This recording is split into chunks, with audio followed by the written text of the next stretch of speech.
Everyone, once again, please welcome past chair of the club, Deborah Caffaro.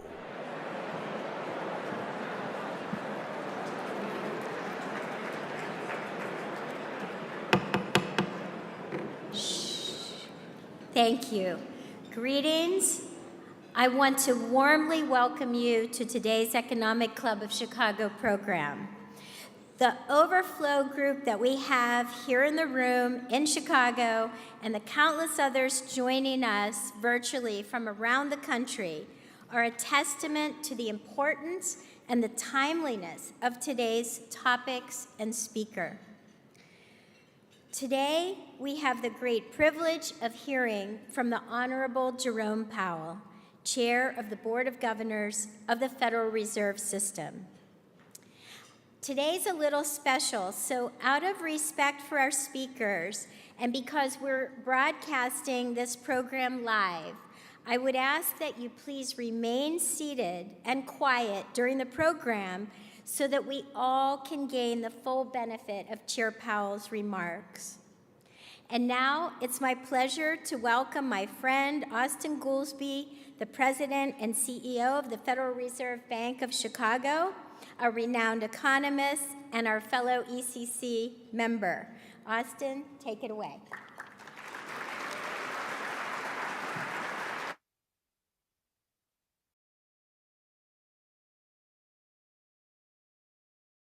Thanks, Debbie. It is a real pleasure and delight. Should I move that for you? To introduce our guests, two of the firmament of economics and finance. First, let me introduce the moderator, my friend and professor at the University of Chicago Booth School of Business, Dr. Raghu Rajan, the Catherine Dusick Miller Distinguished Service Professor. He is a world expert on banking, corporate finance, economic development, author of numerous award-winning books, was himself as a scholar winner of the Fisher Black Prize, which goes to the greatest financial researcher under age 40. He's since over age 40, but he was the inaugural winner. He is a member of the Group of 30, and he was the 23rd governor of the Reserve Bank of India, and before that, chief economist and director of research at the International Monetary Fund. You probably know him as a regular contributor to the Financial Times. He speaks extensively on economic and financial issues. Please give a warm welcome to Professor Rajan.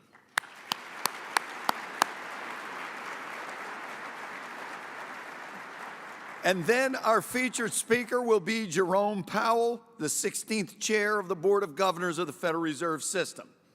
As head of the U.S. Central Bank, as you know, Chair Powell plays a crucial role in the country's monetary policy, oversees major financial institutions, and maintains economic and financial stability in this country. He was first appointed as a board member of the Fed by President Obama in 2012.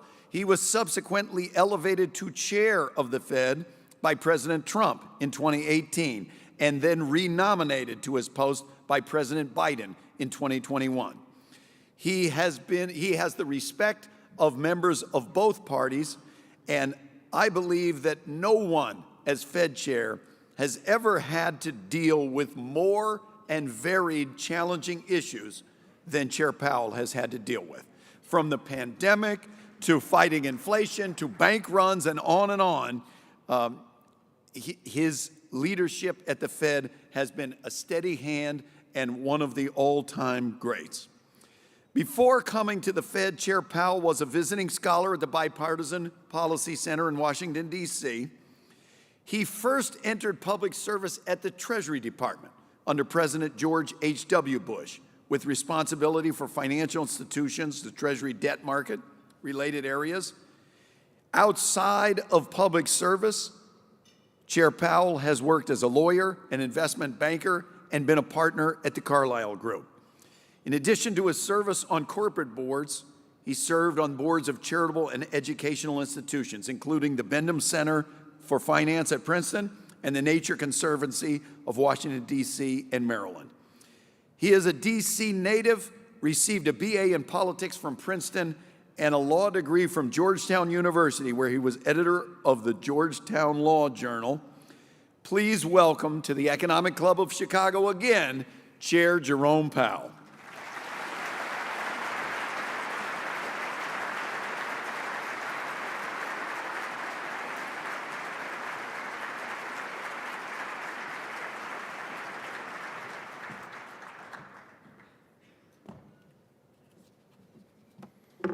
Thank you and good afternoon. It's great to be back in Chicago.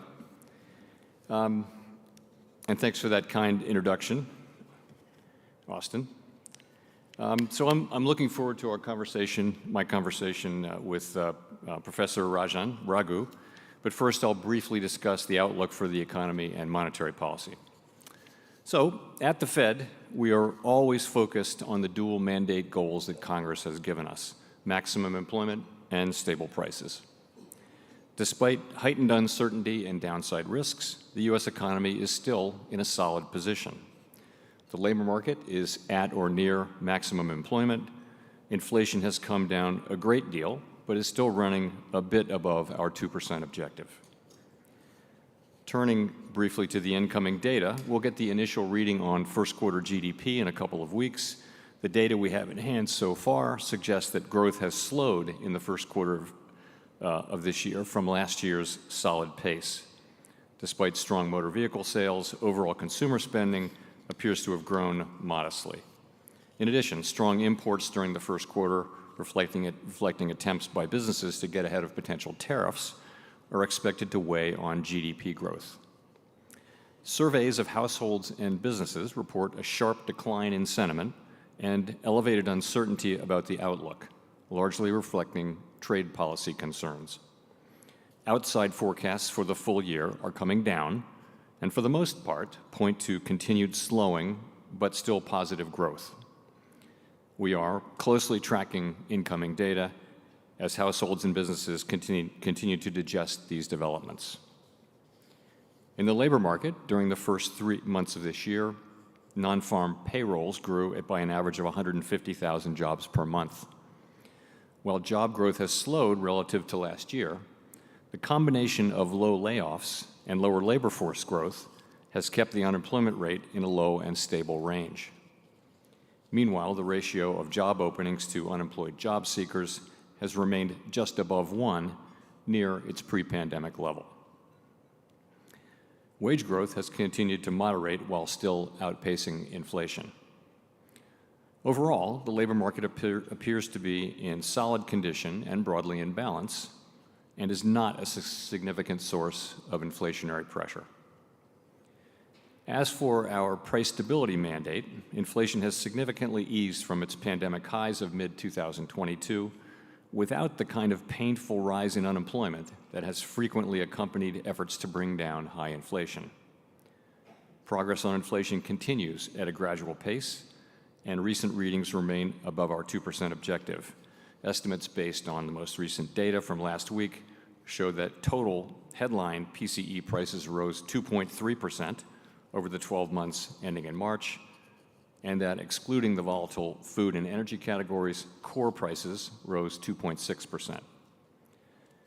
Looking forward, the new administration is in the process of implementing substantial policy changes in 4 distinct areas: trade, immigration, fiscal policy, and regulation. These policies are still evolving, and their effects on the economy remain highly uncertain. As we learn more, we will continue to update our assessment. The level of tariff increases announced so far is significantly larger than anticipated, and the same is likely to be true of the economic effects, which will include higher inflation and slower growth. Both survey and market-based measures of near-term inflation expectations have moved up significantly, with survey participants pointing to tariffs. Survey measures of longer-term inflation expectations, for the most part, appear to remain well anchored as well. Market-based break-evens continue to run close to 2%. So, as we gain a better understanding of the policy changes, we'll have a better sense of the implications for the economy and hence for monetary policy. Tariffs are highly likely to generate at least a temporary rise in inflation. The inflationary effects could also be more persistent. Avoiding that outcome will depend on the size of the effects, on how long it takes for them to pass through fully to prices, and ultimately on keeping longer-term inflation expectations well anchored. Our obligation is to keep longer-term inflation expectations well anchored and to make certain that a one-time increase in the price level does not become an ongoing inflation problem. As we act to meet that obligation, we will balance our maximum employment and price stability mandates, keeping in mind that without price stability, we cannot achieve the long periods of strong labor market conditions that benefit all Americans. We may find ourselves in the challenging scenario in which our dual mandate goals are in tension. If that were to occur, we would consider how far the economy is from each goal and the potentially different time horizons over which those respective gaps would be anticipated to close. As that great Chicagoan Ferris Bueller once noted, life moves pretty fast. For the time being, we are well positioned to wait for greater clarity before considering any adjustments to our policy stance. We continue to analyze the incoming data, the evolving outlook, and the balance of risks. We understand that elevated levels of unemployment or inflation can be damaging and painful for communities, families, and businesses. We will continue to do everything we can to achieve our maximum employment and price stability goals. Thank you, and I look forward to our discussion.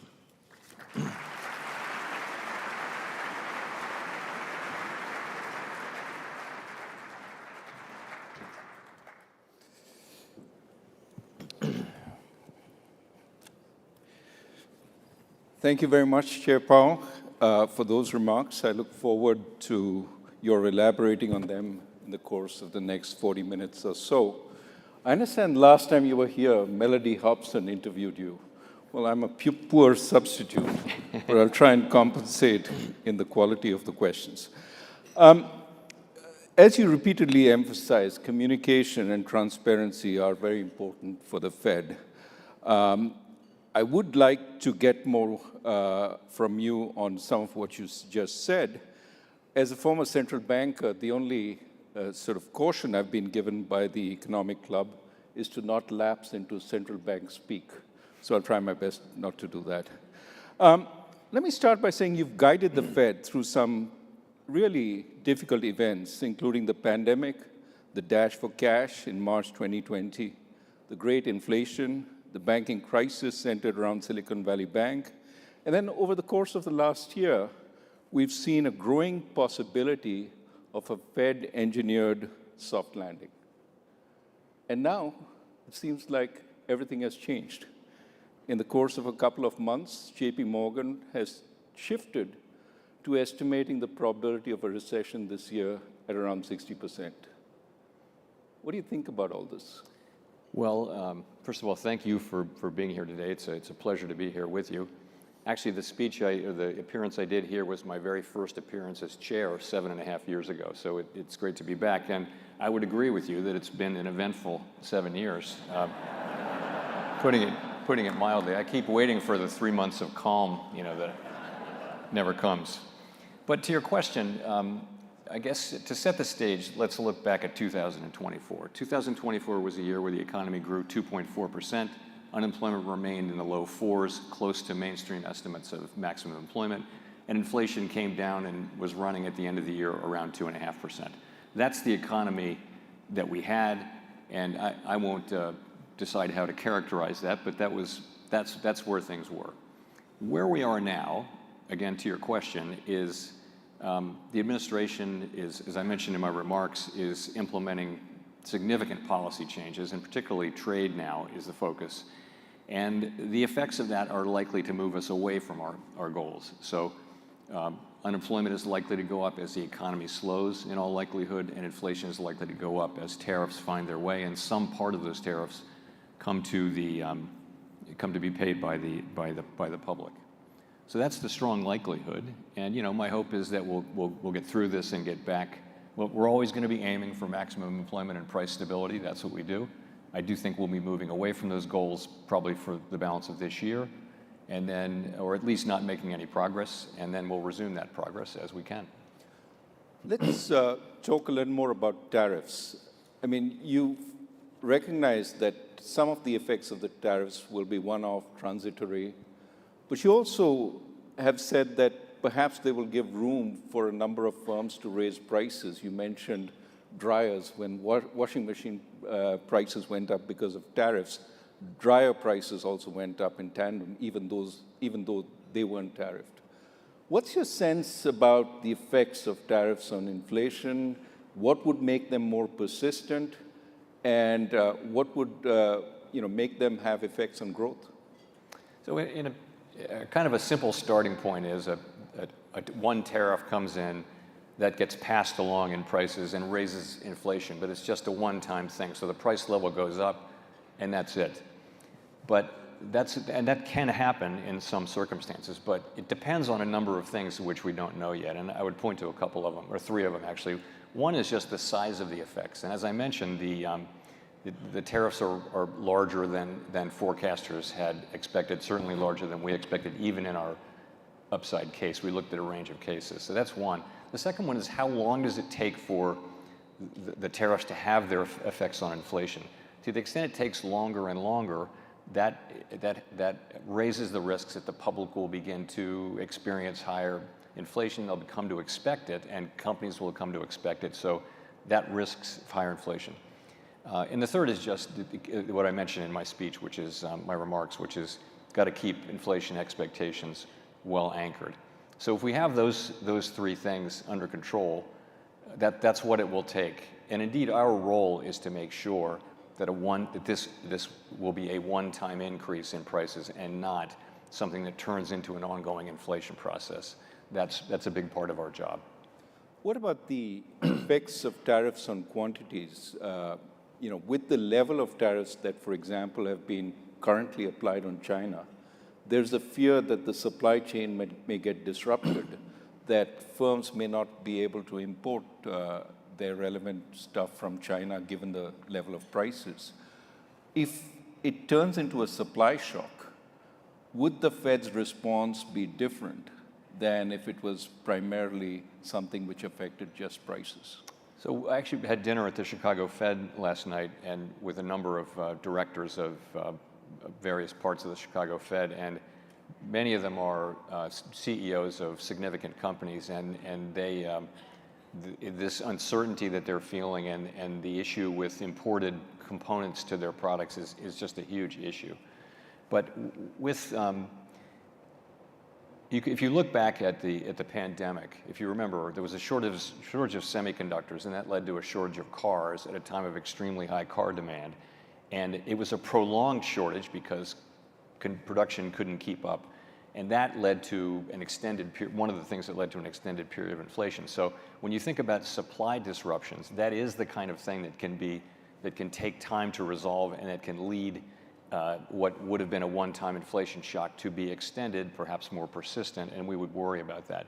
In this case, you can look at the car companies, which their supply chains are likely seem to be on track to be disrupted significantly, and you would worry that process will take some years and that the inflationary process might be extended. So these are all of this is highly uncertain. We're thinking now really before the tariffs have their effects, as how they might affect the economy, and that's why we're waiting really to see what the policies ultimately are, and then we can make a better assessment of what the economic effects will be. Let's move to immigration. You talked about the labor markets being in reasonable equilibrium right now. Of course, what we've seen over the last few months, the last months of the previous administration continuing into this administration, is immigration has fallen off considerably. What's your sense on how that will affect the labor market? So part of why growth was so strong in the last couple of years was just very high levels of immigration, and those people went to work. The economy hired them. There was a lot of demand. We were still working off the labor shortage. What's happened since the prior administration changed their policy, as you mentioned, immigration has fallen very sharply, and therefore the growth of workers has really stopped. It's really stagnant. But at the same time, demand has also fallen. And so demand for workers, so payroll job creation has also fallen, and they've kind of fallen in tandem, which is why the unemployment rate has been pretty stable for about a year. So in a way, demand and coincidentally perhaps to some extent, demand and supply for workers has fallen. In terms of the effect on the labor market, right now we're still at full employment. And labor force participation is still strong. Wages have moved back down to levels that are now pretty sustainable, given an assumption about productivity. So the labor market's in a really good place. Longer term, the effects of immigration are not thought to matter much for inflation. The effects on demand and supply will more or less cancel each other out. So we wouldn't expect there to be a big impact on inflation.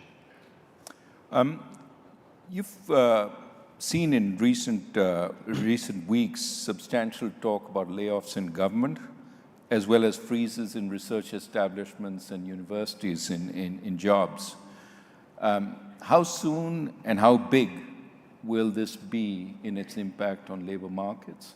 So it's too soon to say, but what I can say is, of course, the people being laid off in government, this is highly significant to them. We don't know how big that's going to be. Right now, it's not big enough to affect a workforce of 170 million people materially. In terms of the cutbacks in funding and for science and things like that, we do see in areas, particularly in cities that have a lot of universities and research hospitals and research institutions, we're really hearing significant layoffs and significant impacts on employment. I don't know how much that will total up to.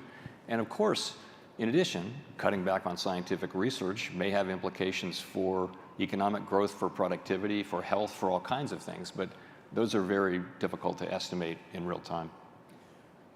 Now, given that we're talking about the future, you may be confronted in the not so distant future with both higher levels of unemployment as well as potentially higher inflation. And of course, the policies that each one requires could be different. You talked a little bit at the podium about how the Fed would see these two and how it would address it. Just giving you a chance again to elaborate on that. Right, so most of the time, when the economy is weak, inflation is low, and unemployment is high, and both of those call for lower interest rates to support activity, and vice versa. So most of the time, the two goals are not in tension. And they're not really in tension now. The labor market is still strong. But the shock that we're experiencing, the impulses we're feeling are for higher unemployment and higher inflation. And our tool only does one of those two things at the same time. So it's a difficult place for central banks, to be in terms of what to do. And so the best we can do is we actually have a little provision in our consensus statement, which is the thing that we vote on to embody how we approach these questions. What we say is we will look at how far the economy is from each of those two goals, and then we'll ask, might there be different paces at which they would approach those goals? We'll look at those things and think about them, and we'll make what will no doubt be a very difficult judgment. Again, we're not experiencing that now, but we could well be in that situation, as I mentioned in my remarks.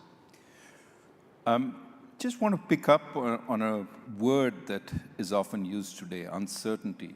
As a respondent to a Dallas Fed survey said, I've never felt more uncertainty about my business in my entire 40-plus years career.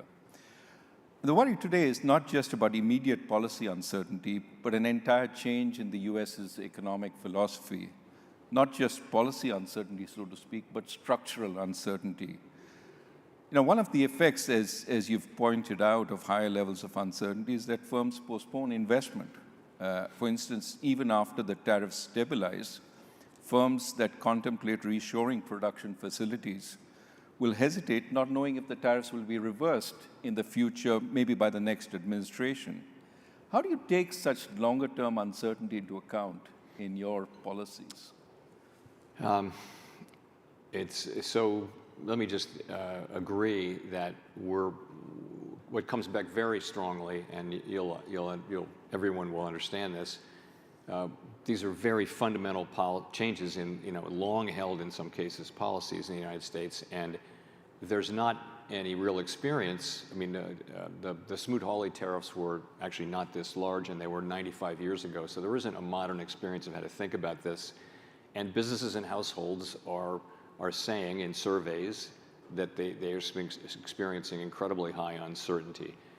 There's a lot of research, some of it from the Fed, showing that that does lead to businesses and households stepping back from decisions, which of course makes common sense.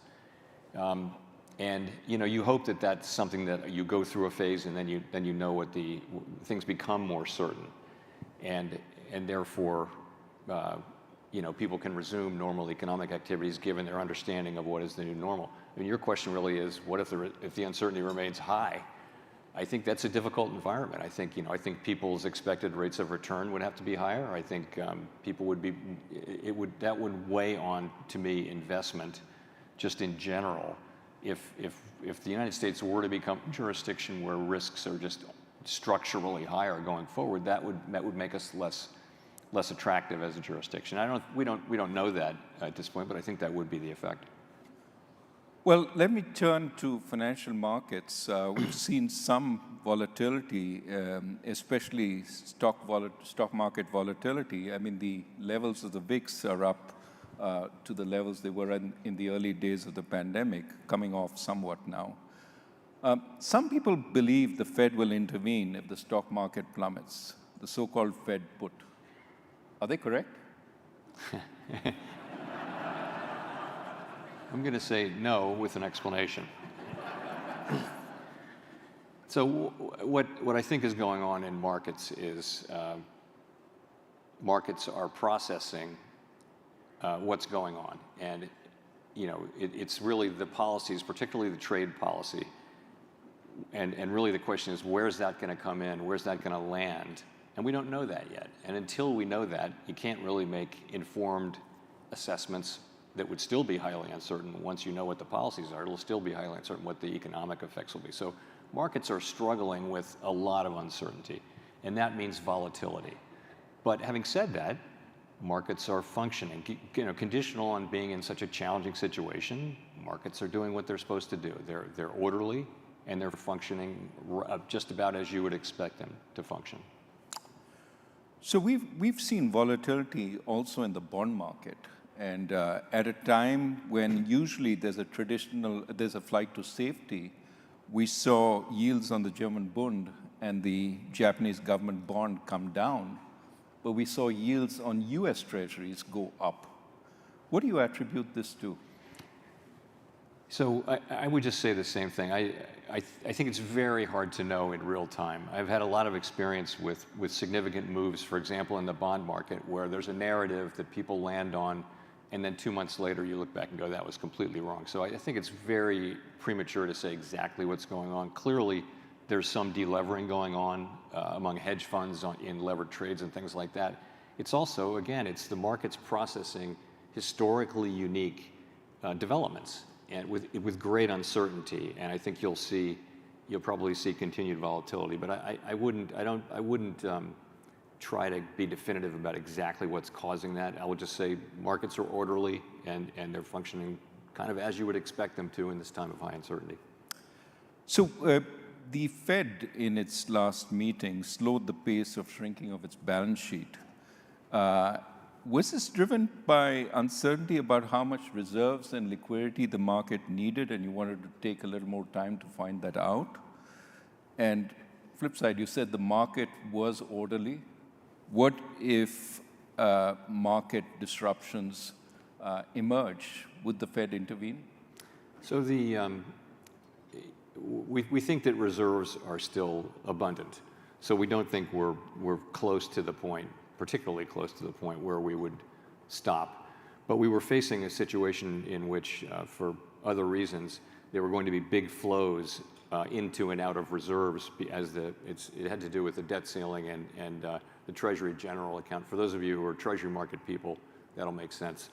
But while those big flows are happening for over a period of 6 months, we would actually be shielded from being able to see evidence that we were or were not getting close to the level of less abundant reserves. And so we decided to slow the pace. We thought about pausing, and instead we debated it. It's one of these great debates that we have at the FOMC. We decided to slow the pace instead. And people really came to see the merits of that because, the slower we go, the less, the smaller the balance sheet can get without disruptions. And we want that process to continue, and now it's at quite a slow pace. So we think that's a really good thing. So that means it can go on for a longer amount of time, and we'll be able to reach kind of very carefully what we think is the right level of reserves. Still plenty of reserves. What about the international dollar-based system? With all these disruptions, do you stand ready to supply dollars to central banks as you've done in the past when there's been a global shortage of dollars? Sure, absolutely we do. Just for everyone's knowledge, we have standing dollar swap lines with 5 large central banks, and they go to the jurisdictions where there are big overseas dollar funding markets. And in fact, those are overseas markets where, for example, a European or Asian institution is buying an asset-backed security that is backed by loans to American consumers. So in effect, these are loans to American consumers, and we support that. We want to make sure that dollars are available. They need dollar funding to hold those dollar assets. So the way it works is, when needed, we lend to the central bank in dollars, and they pay us back in dollars. They then pay in their currency. They lend on in dollars. And so we take no credit risk or anything like that, and it supports dollar funding markets. Dollar funding markets are very sensitive during times of crisis, and it's very helpful. The reason we do it is it's really good for U.S. Consumers. So we'll continue to do that, just as part of the dollar being a reserve currency, the reserve currency, most important, and we will do that. You mentioned amongst the issues you were focused on was the U.S. fiscal situation. Well, clearly, U.S. sovereign debt continues to rise. And what are your thoughts on the longer-term implications for interest rates and economic stability? How much further can we go in terms of national debt before we cross a line that might be unsustainable in the long term? So the U.S. federal debt is on an unsustainable path. It's not at an unsustainable level, and no one really knows how much further we can go. Other countries over time have gone much farther, but we're now, we're running very large deficits at full employment, and this is a situation that we very much need to address. Sooner or later we'll have to, and sooner is better than later. In terms of, if I can say from my time working on these issues, it's not the Fed's issue, but if you look at a pie chart of federal spending, the biggest parts and the parts that are growing are Medicare, Medicaid, Social Security, and now interest payments. And so that's really where the work has to be done. And those are issues that can only be touched on a bipartisan basis. Neither party can figure out what to do without both parties being at the table. So that's critical. All of domestic discretionary spending, which is essentially where 100% of the conversation is small as a percentage of federal spending, and is declining it's already declining as a percentage of federal spending. So when people are focusing on cutting domestic spending, they're not actually working on the problem. Domestic discretionary spending is already going down. I like to make that point because so much of the dialogue that the politicians offer is about domestic discretionary spending, which is not the issue. Well, let's turn to stability and regulation. Turning to the U.S. financial sector, we still have some concerns about distressed commercial real estate loans on bank balance sheets, whether they've been fully dealt with so far. There's some sense that they haven't. Add to that the very rapid growth in various forms of private credit over the last few years, which arguably haven't been tested by a full-blown recession. How would you put the resilience of our financial institutions at this point and their ability to weather potentially uncertain times? So I think our banking system is well capitalized with liquidity and is quite resilient right now to the kinds of shocks that it may face. I do believe that. In terms of the commercial real estate, there are, and this has been the case, really we've been working on this for 4 or 5 years now. There are some banks, it's mostly medium and small sized banks who have elevated concentrations of commercial real estate, some of it troubled, and we've been working to make sure that those banks have a plan, have capital, and can absorb the losses that they're doing. So, and that's been going on for some time. The very largest banks don't tend to have high concentrations, so this is a problem that we have known would take years to work through, but we're really well into the process of working through it. In terms of the non-bank financial sector, it's grown enormously. The provision of credit by non-banks has grown just really fast. Most of it has been funded, though, with a private equity-like structure where it's limited partners who are signed up for 10 years to a general partner to invest that money. They're not depositors who can run. Your money's committed. And so that funding model is kind of run-proof. That isn't some law of nature, though. So when you do start to see shorter-term funding creeping in, to your point, though, Raghu, this very fast-growing and now quite large private credit part of the economy has not really been through a significant credit event or significant. It's really grown since the pandemic, and so just for that reason and for how fast it's growing, we have a close eye on it.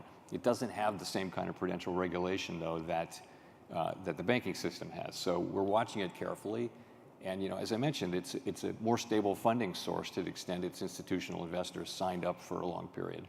But we're watching carefully. Right, wearing my banking research hat, actually banks are also involved in funding these institutions in a big way. Yeah. We do know the administration wants to relax regulations in many areas, one of which may well be banking. What can you tell us about the Basel III endgame, so to speak, which is, at this point primarily focused on additional capital for the large banks? The Fed view, and my view, is that we should proceed to complete the Basel III Accord, and we would have to do that, and would look forward to doing that in conjunction with the FDIC and the OCC. But our view is, and I think the bank's view as well, is we should complete that. You need international minimum standards. That's kind of a common good, and we're not bound by them. Really, nothing. The United States has plenty of input into what those accords contain. So our view is strongly that we should complete those, and we could do it, I think, relatively quickly. We're not so very far away from what would be a good, I think, outcome. Well, let me move to something which is more about technological change and new kinds of instruments, cryptocurrencies. How do you see the potential for more favorable regulations coming on them, and potential risks from that for the system?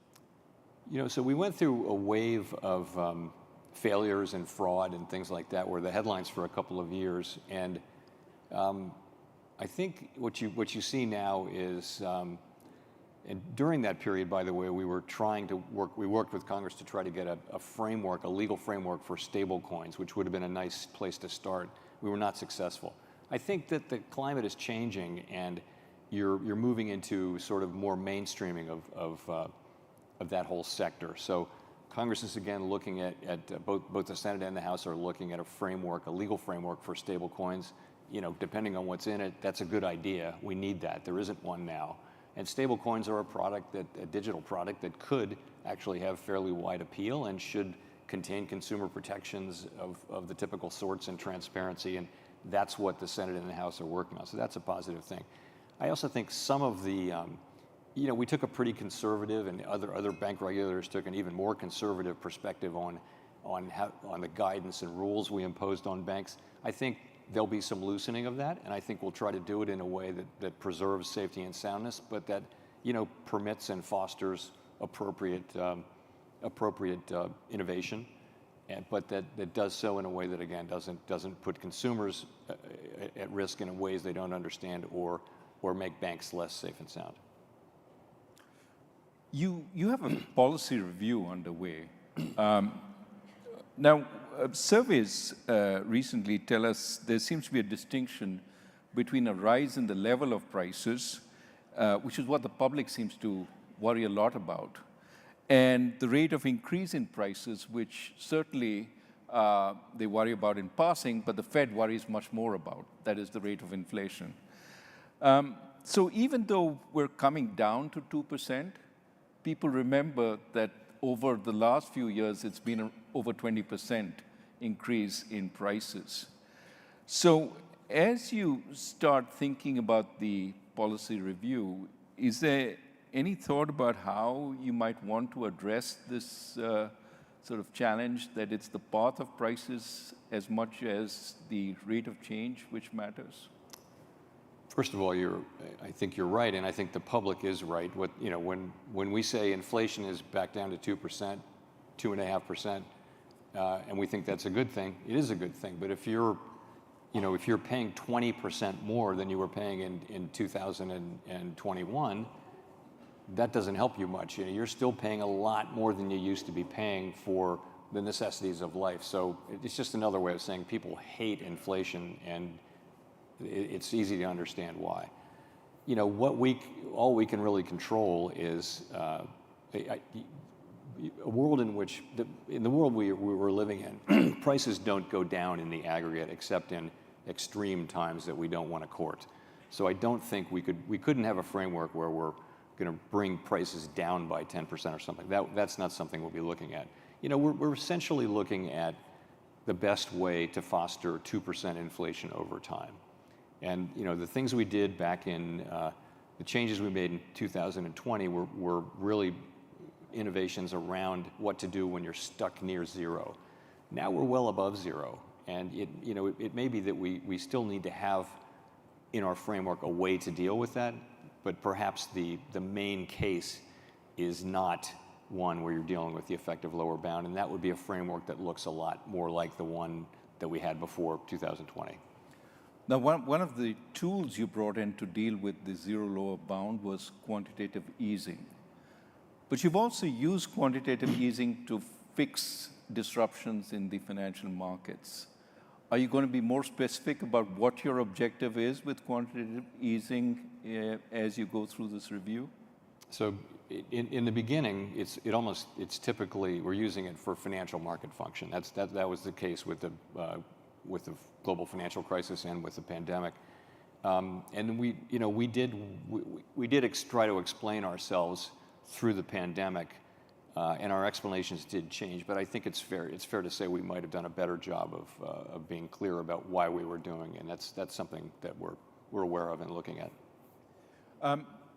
No discussion is complete without talking about AI. Yeah. With AI coming fast and furious, it could affect productivity, it could affect employment. There are some people who say we will see for the first time technological unemployment in a serious way with AI. What are your thoughts about it, and how will it impact the Fed going forward? So like everyone who's been exposed to what it's capable of, it's beyond, I started thinking about it as like a better version of Google, but it's not. It's like a better version of a person, it can do amazing things, and so the question is, all through the 250 years of technological innovation, technology evolves and people worry that it's going to replace human labor and people will be unemployed, and that hasn't been the case. It may be the case in the short run, but in the long run, what it's done is raise human productivity and therefore living standards. So is this going to be the case where it eliminates more jobs than it creates? And we just don't know. You come back in 20 years, will it be the case that just people are much more productive in their work because of AI?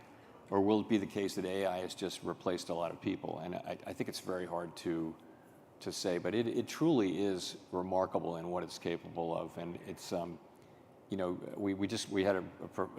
we had a demonstration by a Wharton professor recently, and you speak to it like it's a person, and it kind of responds like a person, and the things that it can do are really amazing. By the way, this is early days. they're talking about even the next couple of years will bring more dramatic breakthroughs. So I think it's one of the 2 or 3 things most likely to bring dramatic change to the economy all around the world in the next 20 years. And I'd say very hard to say how it shakes out. Let me turn to your job. An important man once said of your job, it's the greatest job in government.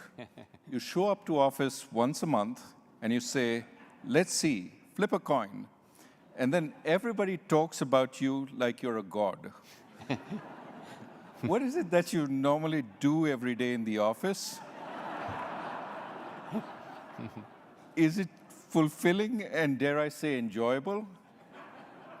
And do you really feel like a god? So I would agree. I think it's the best job in government. I would agree. I really do enjoy it. Yes, I love the job. It's a great honor to serve. It's quite humbling because everybody makes mistakes. It's just the economy is just not very predictable. All of that is true, and I do what everybody expects me to do. I read. We do a little more reading though as part of our daily. My colleagues and I do part of our daily regime than a typical executive would do. In terms of being a god, I would say that we are blessed with a large number of amply compensated critics who would kind of tend to undercut that. So we don't feel like a god. So let me go to the more mundane. In that office, what are the key indicators you look for? What are the sources of data that you go to as you try and make up your mind? So I'd say start with labor. There's more labor market data and better reliable labor market data than probably anywhere else, and it's just a lot of data. And it's new jobs, it's payroll, it's wages, it's participation. You can break all of those down in different categories. It's a million different things. So there's a lot of labor market data. It's a great field if you're going into economics because there's just so much to do. So and then we look at the inflation data. Also, I keep track of global developments pretty carefully, and I talk to my global counterparts pretty regularly just to stay aware of what's going on. Financial markets are really important, and you can and lately something that we're paying close attention to, as you would expect, what's going on around the world in currency markets, in fixed income markets, in equity markets, all of that.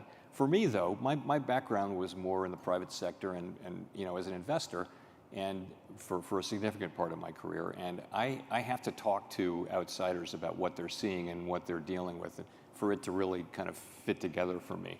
I can look at only so much data, and but to really get the story and the narrative, it's more talking to outsiders, and anecdotal data does help things kind of fit together for me, I would say. Yeah, you told us about speaking with business people last night and getting a sense of what was going on in the Midwest. Let me turn to Fed independence. You've reiterated that you intend to stay in office until the end of your term, and that certainly reassured many in financial markets. What are the levers the government or the legislature have to pressure the Fed? And should one worry about threats to the Fed's independence once you're gone? So our independence is a matter of law. Congress has, in our statute, we're not removable except for cause. We serve very long terms, seemingly endless terms. So we're protected in the law. So Congress could change that law, but I don't think there's any danger of that. Fed independence has pretty broad support across both political parties and in both sides of the Hill. So I think that's not a problem. There's a Supreme Court case people will have read probably in today's journal at which the Supreme Court may decide whether independent agencies generally, whether they're authorizing laws, can contain a provision that prevents the president from firing members of a commission other than for cause. And that's a case that people are talking about a lot. I don't think that decision will apply to the Fed, but I don't know. But it's a situation that we're monitoring carefully. Generally speaking, Fed independence is very widely understood and supported in Washington, in Congress where it really matters.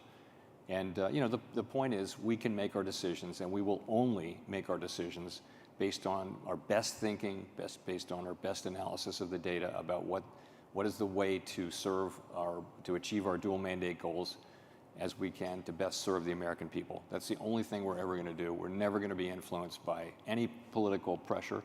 People can say whatever they want. That's fine. That's not a problem. But we will do what we do strictly without consideration of political or any other extraneous factors.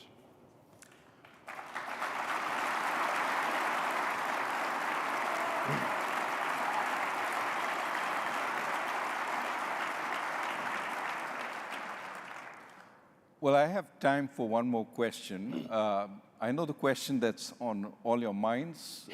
What are you going to do on interest rates next? But I'm not sure that you know, and I'm not sure you would tell even if you knew. So I'm not going to ask that question. The question I want to ask is a more personal one. What is it that you'd like to do most at home after an exhausting day flipping coins in the office? I play one of my guitars. I do Zoom calls with my kids and my grandkids, and I go to the gym a lot too, just to stay in shape. We need you healthy. We need you healthy. Thank you very much, Chair Powell. Thank you. And please join me.